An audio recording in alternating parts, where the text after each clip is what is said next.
Hello, Ellen. Shabbat tov. I just came on myself. Okay, I guess I'm on the right time then. Yeah, hold on. Give it a couple minutes. Hello.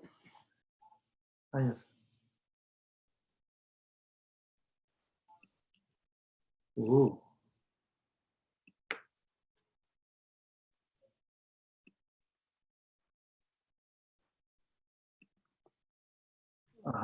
Wow. What for what? From snow? Uh-huh.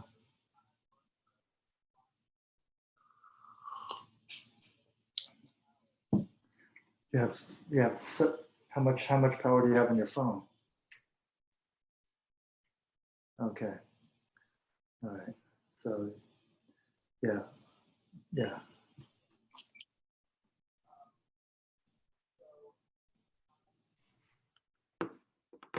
Okay. Yeah. It's kind of hard. Your apartment is completely dark. Right. Oh my goodness. Okay. So you're okay. You're gonna sleep here tonight? In my nose? You talked to her. Okay. Okay. I'll if you want me to pick you up, let me know.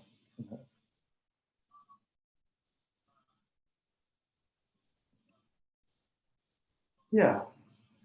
Yeah. You guys wear masks. I'll open and have the windows open. Are you comfortable? Because I had some sniffles and stuff like that, but I'm feeling fine. My nose has been running. Yeah. I might get tested. So what's on? What's those, man? That was very briefly afterwards. You know, it's probably a cold. Yesterday I felt okay. Today my nose is running. It's just a runny nose, basically. Okay. Yeah. Oh, well, I have to only from 6 to 7. And I have stuff to do this evening, but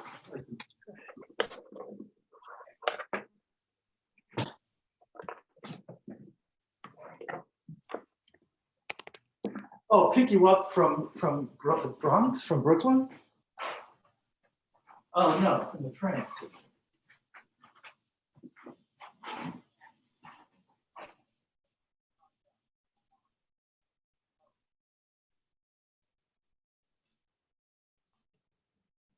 Yeah, no, I'm not gonna try that. I mean, what? Do you guys feel okay taking the subway? Okay. Okay. All right. Yeah. Okay. What's that? Okay. All right. Okay. Bye.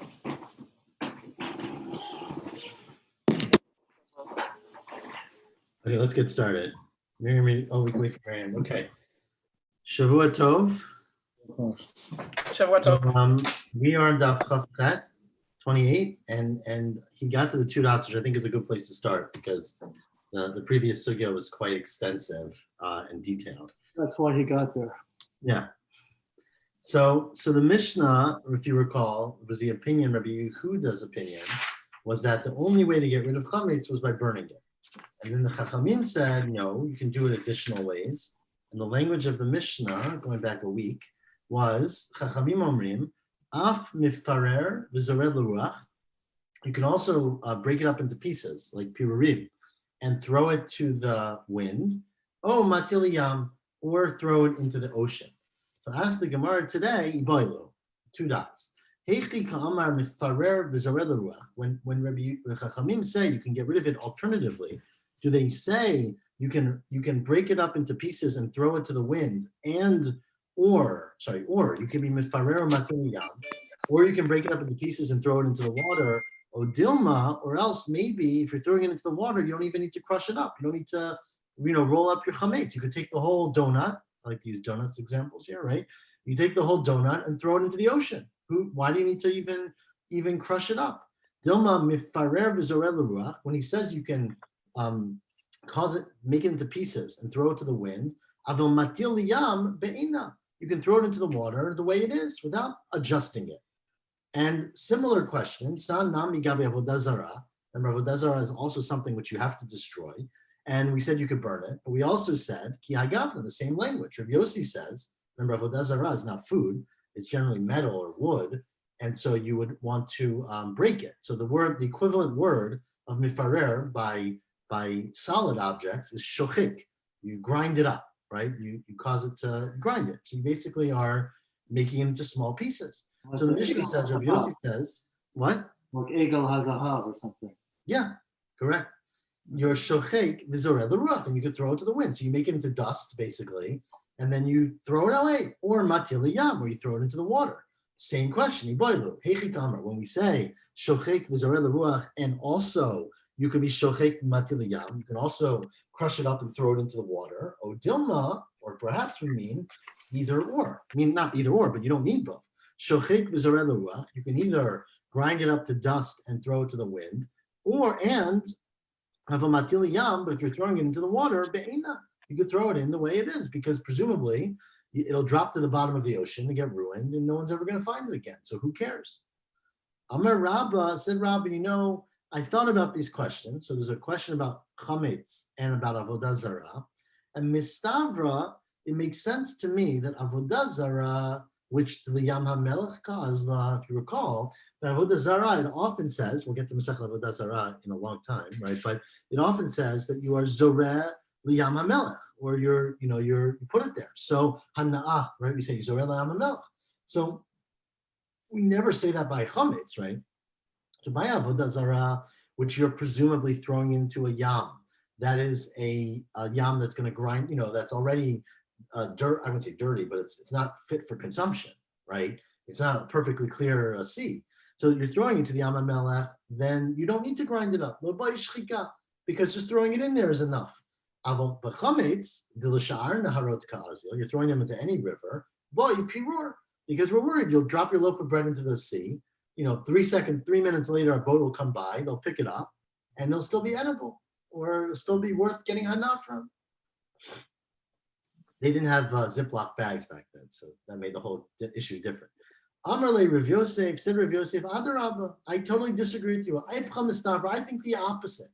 Avodah zarah, think about avodah zarah. You're talking about a piece of wood or a piece of metal. The loma misa, it doesn't get rubbed away. It doesn't get ruined by putting it in water, at least not immediately, right? It's not, you take a piece of metal and drop it in water. It's just as good as it was before. So there you would be by shchika. You would have to grind it up.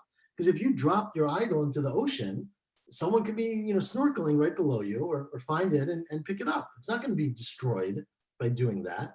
But food, chametz, the mamis, it gets ruined. It's not from the word ma'is, it's from the word rubbed away.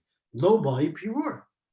Food which is ruined by putting it in water because it starts disintegrating, you don't need to break it up. And in fact, there's a Tanya Kavatei de Rabba, a Tanya Kavatei de Rav Yosef. There's a Braita that supports each opinion. Tanya Kavatei de Rabba, it says, now this is quoting a Braita, Hayya Mahalech Bamidbar. You're going in the desert, and it's Erev Pesach, right? You're not going to make it home in time to throw away your chametz, to burn your chametz. You have no wood, I guess. So what do? Mifarer v'zoreh l'ruach. You should break it up into pieces and throw it in the wind. Let's say you're on a boat. Again, you're not going to get anywhere to burn your chametz. So the Braita very clearly says that even when you're throwing it into the water, you have to crush it up. You have to break it up beforehand. You can't just drop a whole bagel into the water. We all know those bagels could last there for a long time, right? So you can't just drop it into the water. You don't own it anymore. I mean, it's done. I mean, it's volume matzah. You don't own it and you don't see it. So it's a good point, but what we're discussing here is that there's a mitzvah to destroy it, to be tashpita, right? You have to be mashpita. So chametz, you have to burn. There's a mitzvah, a positive commandment that chametz. And again, we talked about this last week. When does this commandment start? Does the commandment start 30 days before Pesach? Just on Erev Pesach? There's a whole machloket about that. But certainly on Erev Pesach, you have a mitzvah. If you have chametz, you can eat it, of course. But chametz that you're not eating or you're not selling. Now, of course, if you're selling it, you're not going to burn it because you want it. But chametz you're getting rid of, that you have to get rid of it in an active way. So it's not enough to just be mafkir it. If you want to get rid of it, right? You wouldn't be violating the prohibition of owning chametz. No, it wouldn't. You would just be not fulfilling the mitzvah of tashmita, the obligation of destroying it. destroying, correct. But in order to destroy it properly, it has to be properly destroyed. It's not enough to not do it. Tanya Kavatei de Rav Yosef. There's a brayta that also supports Rav Yosef. Now this is talking about avodah zarah. If you're going through a desert and you find, all of a sudden that you have an idol that someone, whatever, you discover it. So shochek v'zareh l'ruach, you can grind it up and throw it to the wind. Same thing. If you're throwing it into the water, you can't just drop the idol into the water. You have to grind it up and destroy it before you throw it into the water. Says the Gemara, okay, there's one brayta supporting each one, but it's a question on the other amora, right? Shchika kashi the Rabbah, because Rabbah said that for avodah zarah, you don't need to grind it up. And piror is kashi the Rav Yosef, because Rav Yosef said that for chametz, you don't need to grind it up, break it up. Says the Gemara, it's a little more complicated, because shchika the Rabbah the kasha, there depends on where you're throwing it. Rabbah said for avodah zarah, you can throw it in because the water will ruin it, because it was the Yam HaMelech. But what if you're throwing it into the river, the Bronx River or something? Then you'd have to grind it up. So that's what the brayta is saying. Chali Yam HaMelech, chali shar naharot. If you throw it into a river that's very salty and will ruin it, then you don't need to grind it up. But if you throw it into a regular river, you do. And Rav Yosef, Piror, the Rav Yosef, lo kasha, habechiti habinahama. When Rav Yosef said that by chametz, you could just drop it in the water, that wasn't all chametz, that was bread. Because bread, if you drop it in the water, it starts falling apart and it becomes ruined very rapidly. But if you have chiti, let's say you have grain, right, that gets wet, so it becomes chametz. But if you have grain, Rashi says it's grain in a sack. Rashi seems to say that maybe the sack is the issue here, right? If you take it into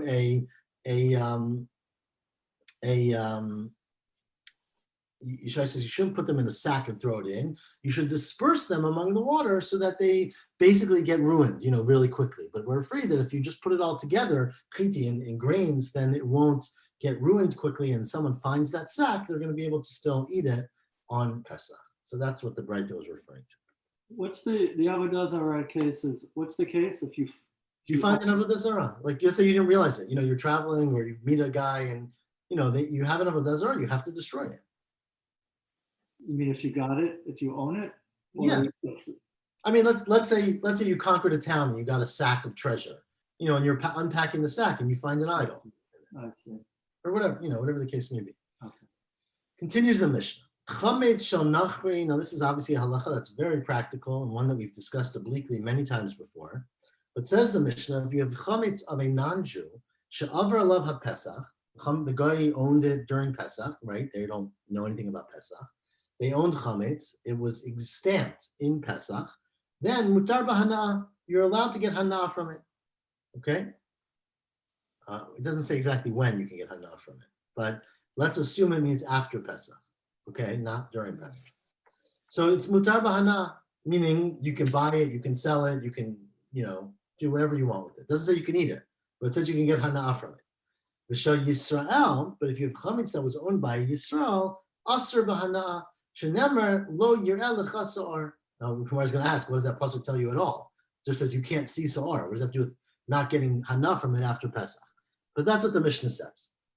That chametz after Pesach, if it's owned by a non-Jew during Pesach, you can buy and sell it and get hana from it, or burn it to get hot heat or whatever. But if it's owned by a Jew on Pesach, not necessarily you, right? Any Jew, then it's asur b'hana. Says the Gemara, one second. Mani matnitin. Who is this Mishnah going according to? Which Tana? Lo Rabbi Yehuda, lo Rabbi Shimon, lo Rabbi Yosef. It does not seem to be going according to any of the three opinions that we know about this issue, namely the opinion of Rabbi Yehuda, Rabbi Shimon, or Rabbi Yosef. Who? Mahi. Who are these Tanaim? The Tana. So for the rest of today, really the whole rest of today, we're going to forget about our Mishnah for a second and explore this brayta that gives you three opinions about how we deal with chametz that is before, after, and during Pesach. What does the brayta say? Itanya. Chametz, says the brayta, bein lifnei zmano, bein la'achar zmano, over lav bilav. Whether it's before Pesach, meaning the 6 hours before Pesach, Erev Pesach, from 6 hours and on, or half the day, 7 hours and up. Whether it's after Pesach, you are over a lav if you eat that chametz. Okay, whatever. Don't loteach chametz or whatever. We'll see which lav actually. Toch zmano, if it's during Pesach, then over a lav bilav vikaret. Then you're over a lav for eating it, but you're also chayav karet. You get nichruta, right? You're chayav karet for eating chametz. Divrei Rabbi Yehuda. That's the first opinion. That's Rabbi Yehuda. Rabbi Shimon Omer on Amud Bet now says, I disagree. Chametz lefnei zmano ula'achar zmano eino over alav below klum. There's no prohibition on chametz before Pesach, after Pesach, no problem. No problem. Toch zmano over alav b'kareit u'b'lav. Of course, during Pesach, you're over a lotase and karet for eating chametz. Continues the Braita, umisha sha'asur ba'achila asur ba'hana'ah. And whenever you're not allowed to eat it, you're not allowed to get hana from it. Now, before the Braita continues, add parentheses now, ata'an l'tanakam. This is an editorial comment of the Gemara. That line, it has to be applied to the Tanakam of Rabbi Yehuda, right? Because according to Rabbi Shimon, chametz is only asur on Pesach. Now, of course, chametz is asur b'hana on Pesach. But what Rabbi Yehuda is adding is that I, Rabbi Yehuda, say that chametz is prohibited before Pesach for a few hours, and after Pesach, presumably forever. And I'm adding that not only is it prohibited to eat it, but you also can't get hana from it. Okay?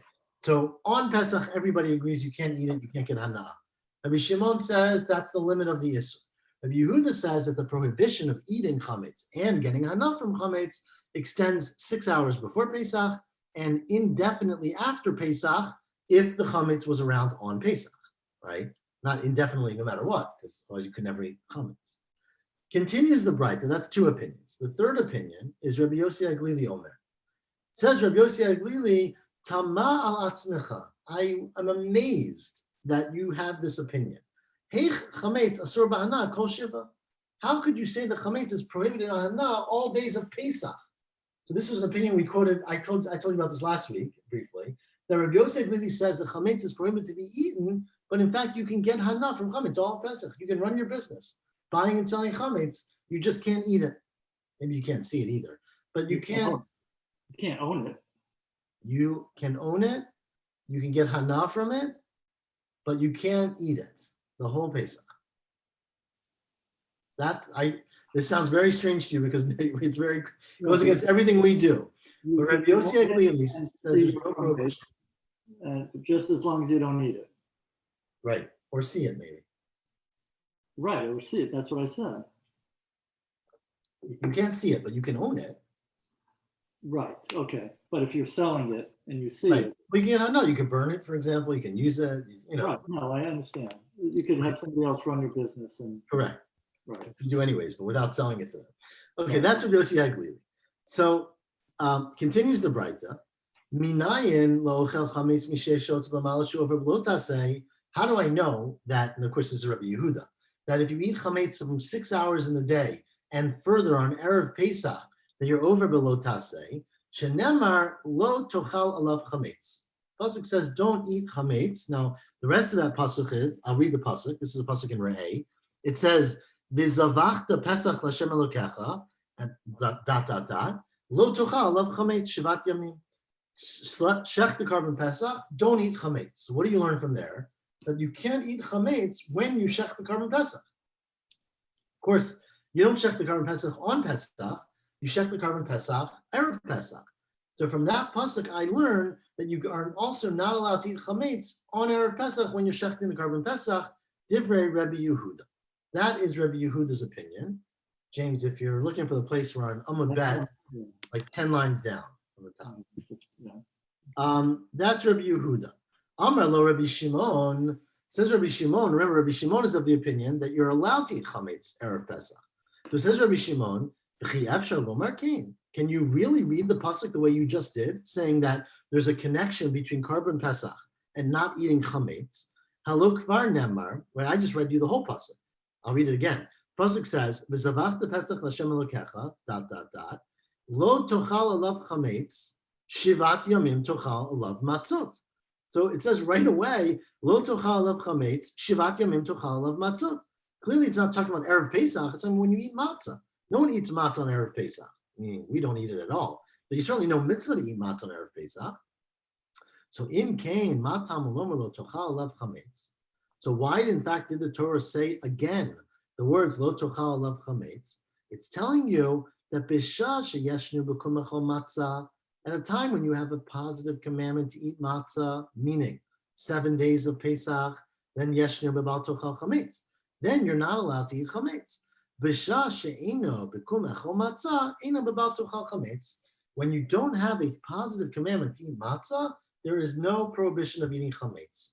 And therefore, both on Erev Pesach and after Pesach, when you're not allowed, there's no mitzvah to eat matzah anymore, there's no prohibition of eating chametz, according to Rabbi Shimon.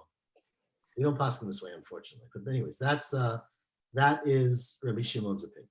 Okay? Says the Gemara, that's the end of the Bright. Says the Gemara, let's try to understand the rationale for these different opinions. My taima to Rabbi Yehuda.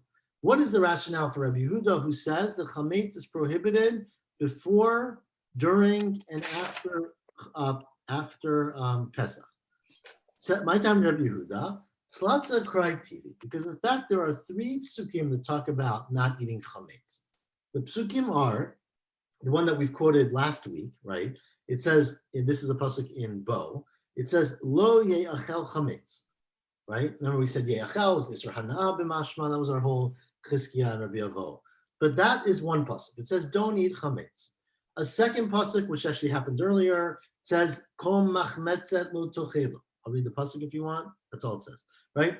No, it's not all it says. Kol machmetzet lo tochelu b'chol moshvotechem tochelu matzot, right? It says don't eat machmetzet. Now machmetzet is a weird word, but obviously it includes chametz. Right? Machmetzet is a active. It's the thing that makes chametz, right? But anyways, that's what it says. Kol machmetzet lo tochel. And the third pasuk is lo tochal alav chametz, which is the one we just quoted. It says shivat yamim tochal alav. I'm sorry. It says zavachta pesach l'Hashem Elokecha lo tochal alav chametz shivat yamim tochal alav matzot lechamoni. That's the third pasuk, which is the one in Re'eh. Okay, so says Rabbi Yehuda, there's 3 psukim that say don't eat chametz. They tell you 3 different things.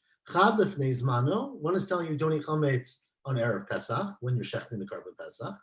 Chad la'achar zmano, one is telling you don't eat chametz even after Pesach is over if it was chametz on Pesach. And chad l'toch zmano, and the third one is to tell you that you can't eat chametz during Pesach. Right, not quite in order. But those are the 3 times that we learned that you can't eat chametz. So that seems pretty reasonable, right? Everyone would seem to agree, except Rabbi Shimon. Says Rabbi Shimon, I totally disagree. Because look, one pasuk is needed to tell you chad l'toch zmano. One of your 3 psukim is telling you that you can't eat chametz during Pesach. That's fine, right? We need a pasuk to tell you that. But the other 2 are telling you entirely different things, nothing to do with the prohibition of eating chametz. What are they for? Chad is telling you, I'm sorry, kol machmetzet mi boile, the pasuk of kol machmetzet lo tochelu is telling you an entirely different halacha. What does kol machmetzet lo tochelu mean? It means anything that makes leaven, right? I'm going to translate chametz as leaven here. I don't exactly know what that means, but nonetheless, I'm going to use the translation. Kol machmetzet lo tochelu, anything that makes something else leavened, that's a verb, right? You cannot eat. What does that tell? What do you need that pasuk for? Not to tell you don't eat chametz, but it's telling you something entirely different. Like Tanya, right? We're up to this Breita now. Ein li ela shenichmatz me'elav. Says the Breita, I only know that something is chametz if it becomes chametz through its own power, for example, meaning its own chemical processes, right? Let's say you have grain and you get it wet and it rises, it becomes chametz. So that I know is prohibited. What if it's machmat davar acher? What if it only becomes chametz because you add some leavening agent to it, right? Tosafos says this might even be non-grain. Let's say Tosafos says they used to in Ashkenaz use wine. I don't know how you do this, but they use grapes and they would dry them and then grind them and add it to their dough. I don't really understand much about baking, but nonetheless, let's say you use something that's not, it's a leavening agent that's not from dough, right? So how do you know that that's also considered chametz and you're not allowed to eat it on Pesach? Talmud kol machmetzet lo tochelu. That kol machmetzet, not just innate chametz, but anything that causes it to rise, to be leavened, you're not allowed to eat. So that pasuk is used for something totally different. And the third pasuk of Lo Tochal Alav Chametz, where am I? Lo Ye'achel Chametz, Mibayale for something else. This pasuk is needed to tell you an entirely different halacha. Kedetanya, there's another braita of Rabbi Yossi Aglili Omer. What does Rabbi Yossi Aglili say? Minayin the Pesach Mitzrayim. If you recall, we're going to have this later in the Mishnah, but that there were fundamental differences between the Pesach that they observed in Egypt and the Pesach that we observe today at any point afterwards when they went into Eretz Yisrael and today. And one of the differences, says Rabbi Yossi Aglili, is that in Mitzrayim, the prohibition of eating chametz only lasted 1 day, not 7 days. How do you know that, says Rabbi Yossi Aglili? Rabbi Yossi Aglili, Omer Minayin the Pesach Mitzrayim. How do I know that you were only prohibited from eating chametz for 1 day? Talmud Lomar, it says, and this is a pasuk in Bo. It says, I'll read the whole pasuk. I won't. Yeah, it says not the whole pasuk. It says Lo ye'achel chametz, and then the next word is Hayom atem yotzim b'chodesh aviv. You're leaving Mitzrayim today. Hayom. It says Rabbi Yossi Aglili. It says Lo ye'achel chametz. The next words are Hayom atem yotzim. You're leaving today, and that teaches me that you only have a prohibition of eating chametz today on the 1 day that you're leaving. So, which is fascinating, right? Meaning that chametz nowadays is associated with matzah, right? And we're going to say this in a second. Whenever you eat matzah, you can't eat chametz. But in Mitzrayim, chametz was associated with the Exodus. And since the Exodus happened on 1 day, Hayom Atem Yotzim, that was the only day that they were prohibited from eating chametz. So, and therefore you can't use this pasuk to tell you anything else. You need the pasuk for Rabbi Yossi Aglili. So that is Rabbi Shimon's response. And Rabbi Yehuda, is this still the Braita, or we finished the Braita? Now we're done with the Braita. Period. Yeah. Where did it end? Oh, that's the whole thing was the Braita. Okay. Period.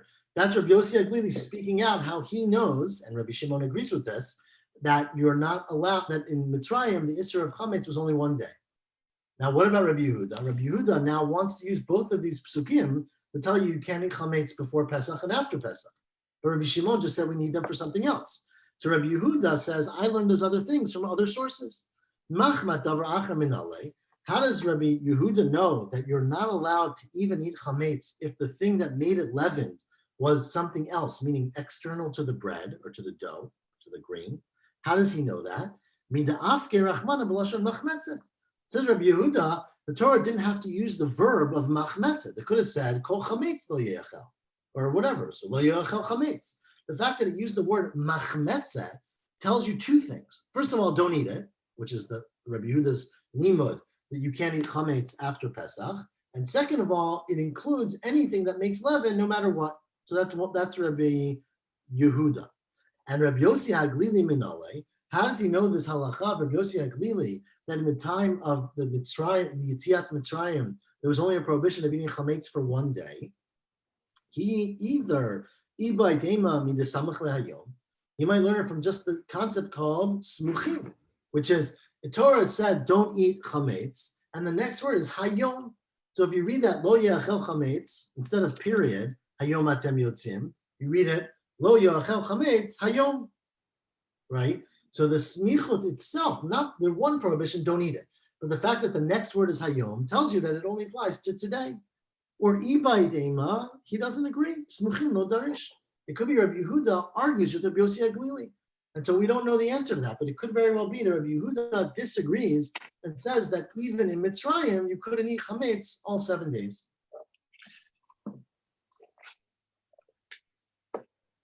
Okay, continues the Gemara. Amar Mar, 10 lines, 12 lines, 15 lines from the bottom. How do I know? Remember, this is Rabbi Yehuda, that if you eat chametz on Erev Pesach from 6 hours and up, then not only is it usher, but that you're over a lo taseh, don't eat it. Shenemar lo tochal alav chametz. It says bring the carbon Pesach and don't eat chametz with the carbon Pesach, which is a clear lo taseh saying don't eat chametz when you can bring the carbon Pesach, right? It's a separate lo taseh. Divrei Rabbi Yehuda. Amar Rabbi Shimon. Rabbi Shimon said back to him, what do you mean? Can you possibly read it that way? Halok far nemar. It already, if you read the words in the pasuk, it says lo tuchal alav chametz, and the next words are shivat yamim tuchal alav matzot. The next 7 days you eat matzahs. How could you tell me that we're referring to time of Karban Pesach? Remember, there's no mitzvah to eat matzah when you're bringing the Karban Pesach. When's the mitzvah to eat matzah? The night at the Seder, once Pesach starts, and the next 7 days. But not on Erev Pesach. Again, we don't eat matzah at all on Erev Pesach, but that's clearly there's no mitzvah to do it. Says the Gemara, that seems like a really good response. Says the Gemara, Shapir Karmelei Rabbi Shimon. Rabbi Shimon had a very good retort to Rabbi Yehuda. What would Rabbi Yehuda say? Amar Rabbi Yehuda Amar Lecha. Rabbi Yehuda would tell you, no. We need that. We need to say that you eat it, that you're not allowed to eat chametz, and you have to eat matzah to tell you a really important and fundamental halacha. And that is to tell you, hahu likov'o chova afilu b'zman hazehu da'ata. It's to tell you that you even have to eat matzah nowadays. Why? Because you would have thought, and I'm sure everyone discusses this at some point at their Seder, right? You would have thought when you eat the sandwich, right, that the real Torah seems to say that when you eat the Karban Pesach, you eat it al matzot u'marorim yochlu. You eat the Karban Pesach with matzah and maror.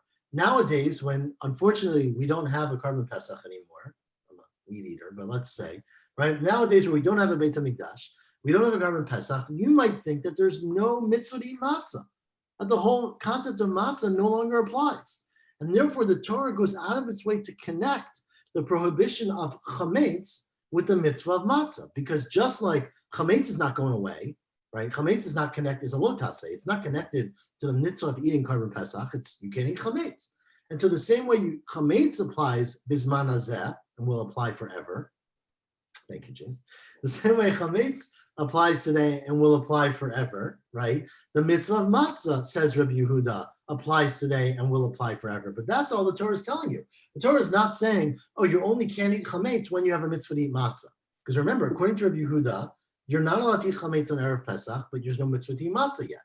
But the Torah is telling you that as long as there is a lo taseh of not eating chametz, there will remain an aseh, a mitzvah to eat matzah, even if you don't have a Karban Pesach.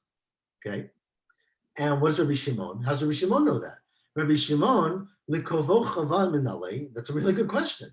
How does Rabbi Shimon even know that nowadays you have to eat matzah? Maybe it's connected to Karban Pesach. Nafkalei, he learns that from the words mi be'erev tochlu. It says you eat it the night before. Be'erev tochlu matzot, which is an extra pasuk. Since it's an extra pasuk, it's telling you that you eat matzah even when you don't have a Karban Pesach. And Rabbi Yehuda says, okay, what do I do with the pasuk of Erev Tochlu Matzot? Rabbi Yehuda says, I need that pasuk to tell you that let's say you have a person, bisman, that there's a Beit HaMikdash, but the person lives, unfortunately, in Riverdale, right? And so it's too far, and there's no flights because of Corona, right? And so you are b'derech rechoka. There is a Beit HaMikdash. You can bring a Karban Pesach, but you live too far away. So what does the Torah tell you? That you don't have to, you do the Karban Pesach on Pesach Sheni, right? But how would you know that you eat matzah still? Maybe because you're not doing the Karban Pesach, you don't do matzah. And therefore, we need an extra pasuk to tell you that you still do it. That even those people, or if you're tamei and you're not bringing Karban Pesach, you still have a mitzvah to eat matzah. I would have thought, ho Pesach lo yochal. Since this person does not eat a Karban Pesach, either because they're tamei, so they can't, or because they live in Riverdale, and they can't get a Karban Pesach overnight, right? So you might think matzah umaror nami lo nechal. They also shouldn't eat matzah umaror. Kamash malan, that pasuk of be'erev tochlu matzot is that even those people who can't eat Pesach can eat matzah, should eat matzah. Ali, are they saying there's a mitzvah to eat matzah all 8 days or 7 days? There is a mitzvah to eat matzah all 7 days. Yeah. That's not how we hold. What do you mean by that? Maybe just the first night, the first day, maybe. I thought there was only a mitzvah to eat matzah the first night, or on the Seder night. Let me put it this way. There's a huge machloket about this. One is classic. There's a Brisker Rav that talks all about it. But there's different mitzvot. There's two mitzvot. One with matzah umaror to eat it, which is Haggadah. There's I think Soloveitchik writes about this a lot, Anyways, I'll have to find it when it comes close to Pesach. But there's a machlok about whether there's a positive mitzvah or it's just meaning a mitzvah chiyuvit that you have to eat matzah, or it's a mitzvah that if you do it, it's like many other mitzvot. You don't have to do it, but it's like Talmud Torah. Let's say every time you do it, it's a mitzvah. But there certainly is during the 7 days of Pesach, you have a commandment to eat matzah. Let's put it that way. Okay. The question of whether if you're not eating bread, you have to eat matzah is a different question. Meaning, Right, I thought it was a negative commandment to not eat chametz. There is. If I went all day and ate like meat and potatoes all day, and I didn't eat matzah at all, I wouldn't be over a positive mitzvah. So again, it's a little more complicated. I don't think you're over a positive mitzvah. You might not have fulfilled one. But again, the verse, I'll read the pasuk again. It says, Shivat Yamim Tochal Alav Matzot. Right? There's a debate about whether it's the same mitzvah the night before, which comes into this whole question about whether you eat Shmur Matzah the whole Pesach, or just the first day, or just at the Seder. These are issues that come up. Okay? When you're saying the bracha al achilat matzah at the Seder, you should have in mind every time you're going to eat matzah, the whole chag. I mean, that would be this is discussed extensively, right? I don't know if you have in mind, but I think you're fulfilling it the first. It's yes. Let's say that we do not have a custom, just to clarify, to say the bracha al chilat matzah any other time besides the Seder. But that presumably the Seder is actually referring to the mitzvah of matzot u'marim yochlu, which goes with the Karban Pesach. But there's a separate mitzvah that we don't make a bracha about, which is eating matzah during Pesach. Let me punt because I'll get you all the opinions and we can discuss it. It's a really good question. But I need the answer before Pesach. Okay, I got a few months, right? A couple months. So continues the Gemara. Rabbi Shimon says you need that. You need the pasuk of Rabbi Shimon. Rabbi Yehuda learns from the Erev Tochlu Matzot that even if you're far away or you're tamei, you can't eat Karban Pesach, you still have a mitzvah to eat matzah. And how does Rabbi Shimon know that? Rabbi Shimon, 5 lines from the bottom, tamei v'shayiv derech l'choka lo itzchukra. He says, I don't need a pasuk for that. The logara mi arel, because it's not worse than someone who is an arel or a ben nechar. There's a fascinating addition, which we don't talk about too much, about Karban Pesach. If you recall, the verse says, I'll read you the pasuk here. This is also in Bo. It says, Vayomer Hashem el Moshe ve'Aaron, v'zot chukat haPesach, kol ben nechar lo yochal bo. Every ben nechar should not eat the Karban Pesach. What's a ben nechar? Right, we read this pasuk all the time. No one stops to think too much. We don't want to. A ben nechar literally means Rashi says, a heretic, a person who doesn't believe. So if you are a ben nechar, means like you either nachri or you argue, right? Nachru, you fight against it. Anyone who disagrees with the Torah to not eat Karban Pesach. You're not allowed to eat Karban Pesach if you're not a believer. So now, what about eating matzah? Can you eat matzah if you're a ben nechar? So says the Gemara, says the pasuk, the Gemara, I guess. It says, "Kol ben nechar lo yochal bo." Don't eat it. What does bo tell you? Don't eat it. Bo hu eino ochel, aval ochel hu b'matzah u'maror. That the person has to eat matzah and maror. Okay. So now it says the same thing by an RL. It says the same thing by a person who didn't have a brit milah, who's a man, right? That a person who didn't have a brit milah, they can eat Karban Pesach. But can they eat matzah? Says the pasuk, yes. Kol arel lo yochal bo. Don't eat Karban Pesach, but you can eat matzah and maror. Rashi always understands, probably because of this Gemara, that arel means a person who is not a ben nechar. Means not a person who's by choice didn't have a brit milah, because then they would be like a ben nechar, right? They would be abandoning the mitzvot. It has to be someone whose family has hemophilia, right? And so they bleed and they die when they have brit milah. So unfortunately, the person can't have a brit milah because it's not safe. Nowadays, of course, we have factor replacement, but back then there was no way to deal with this. So if a person had a brother who died and another brother, right, you're not supposed to get a brit milah. They can't eat Karban Pesach, but they still eat matzah and maror. And from there, I learned that also someone who's traveling far away, who by choice essentially is not doing it, even though they don't eat Karban Pesach, they can eat matzah and maror. And Rabbi Yehuda says, "Ktiv b'hai, uktiv b'hai." Says Rabbi Yehuda, it's written by one and it's written by by the other one. Okay. Tosafot, by the way, is very bothered by this whole what I just told you, because Tosafot says it makes no sense. The person says, I don't believe in God, so I don't have to bring the carbon pesach. So therefore, you think person no longer has to do eat the matzah anymore, right? Like you get an exemption from doing mitzvot because you don't believe. Like what? Where would you ever find such a concept? Right? And I'm saying if chametz, if matzah and pesach are related, we say you're not allowed to eat the carbon pesach if you're not a believer. That's because it's a carbon, and so we don't want, even if you want to, right? We have to disinvite you from the Seder because we don't want you to eat the carbon pesach. But why in the world would you then think that I no longer have to eat matzah, right? I mean, you don't just get putter from mitzvah because you say you don't believe.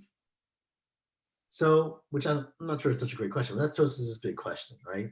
So Tosafot has a very great answer, of course, in Tosafot style, which is we're talking about a person who did tshuva after they brought the carbon pesach before the Seder, right? So that he didn't believe at the time of the carbon pesach, but he believes now during the Seder. And you might think he can eat the matzah, but it's not a mitzvah to eat the matzah, and now it's a mitzvah, right? Anyways, that's Tosafot's answer.